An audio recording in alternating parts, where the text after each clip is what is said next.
الحمدللہ رب العالمین والصلاة والسلام علی سید الانبیاء والمرسلین اما بعد فاعوذ باللہ من الشیطان الرجیم بسم اللہ الرحمن الرحیم۔ آج ہم سورۃ البقرہ کے چند فضائل سماعت کریں گے۔ سورۃ البقرہ قرآن کریم کی دوسری سورۃ مبارکہ ہے اور قرآن کریم کی سب سے بڑی سورۃ مبارکہ سورۃ البقرہ ہے۔ اس سورۃ مبارکہ میں 286 آیتیں اور 40 رکوع ہیں۔ اس سورۃ مبارکہ میں قرآن کریم کی سب سے عظیم آیت بھی موجود ہے، جس کو حدیث میں سب سے عظیم آیت کہا، اور وہ آیت الکرسی۔ اور اسی سورۃ مبارکہ میں قرآن کریم کی سب سے بڑی آیت بھی جو ہے وہ موجود ہے، جس کو آیت مداینہ کہا جاتا ہے، جس کے اندر قرض کے لین دین اور لکھنے وغیرہ کے حوالے سے جو ہے احکام بیان کیے گئے، اور وہ سورۃ البقرہ کے سیکنڈ لاسٹ رکوع کی آیت مبارکہ ہے۔ اس کی فضیلت میں نبی کریم رؤوف رحیم صلی اللہ تعالی علیہ وآلہ وسلم نے ارشاد فرمایا کہ سورۃ البقرہ پڑھنے والے کے لیے بروز قیامت یہ سورت اللہ رب العزت کی بارگاہ میں عرض کرے گی کہ یا رب عز و جل اس سے مواخذہ نہ فرما۔ اسی طرح ایک اور حدیث مبارکہ میں نبی کریم رؤوف رحیم صلی اللہ تعالی علیہ وآلہ وسلم نے ارشاد فرمایا کہ جس گھر میں سورۃ البقرہ پڑھی جاتی ہے شیطان اس گھر سے بھاگ جاتا ہے۔ ایک اور روایت میں آقا دو عالم صلی اللہ تعالی علیہ وآلہ وسلم نے ارشاد فرمایا ہر چیز کا ایک کوہان ہوتا ہے اور قرآن کا کوہان سورۃ البقرہ ہے۔ بزرگان دین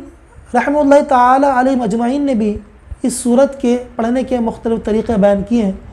کہ جیسے کہ حدیث میں بھی ہم نے سماعت کیا کہ جس گھر میں یہ سورت پڑھی جاتی ہے شیطان وہاں سے بھاگ جاتا ہے۔ اسی طرح بزرگوں نے یہ بیان فرمایا کہ جو ہے جس گھر میں شیاطین، جنات، آسیب وغیرہ موجود ہو، اس گھر میں سورۃ البقرہ کی تلاوت کی جائے تو وہاں سے ہر قسم کا آسیب، ہر قسم کا جن وغیرہ یا ہر قسم کا جادو وغیرہ دور ہو جاتا ہے، اس کے اثرات وہاں سے ختم ہو جاتے ہیں۔ اور پڑھنے کے مختلف طریقے بزرگوں نے بیان فرمائے ہیں، جیسے کہ مہینے کے شروع کے اندر 3 دن لگاتار یہ سورت پڑھی جائے، پھر مہینے کے درمیان میں 3 دن یہ سورت پڑھی جائے، اور پھر مہینے کے آخری 3 دن یہ سورت پڑھی جائے۔ مہینے سے مراد اسلامی مہینہ ہے، یعنی اسلامی شروع کی 3 تاریخوں میں، اور پھر درمیان کی 3 تاریخوں میں، اور پھر آخر کے 3 دن جو ہے اسلامی اعتبار سے یہ سورت پڑھی جائے تو بہت ڈھیروں برکتیں اس گھر میں حاصل ہوتی ہیں۔ ہر قسم کے وہاں سے فقر و فاقہ، تنگ دستی، بلائیں، اس طرح مشکلات وغیرہ تمام چیزیں اس گھر سے دور ہوتی ہیں۔ اور بعض بزرگوں نے اس کا ایک آسان طریقہ یہ بھی بیان فرمایا ہے کہ اس کو 3 دن تک پڑھا جائے۔ اس طرح یعنی کہ پہلے الف لام میم سے مکمل پورا پارہ پڑھ لیا جائے، اور پھر دوسرے دن دوسرا پارہ پڑھ لیا جائے، اور تیسرے دن جو ہے تلک رسول سے سورۃ البقرہ کے اختتام تک یہ سورت پڑھ لی جائے۔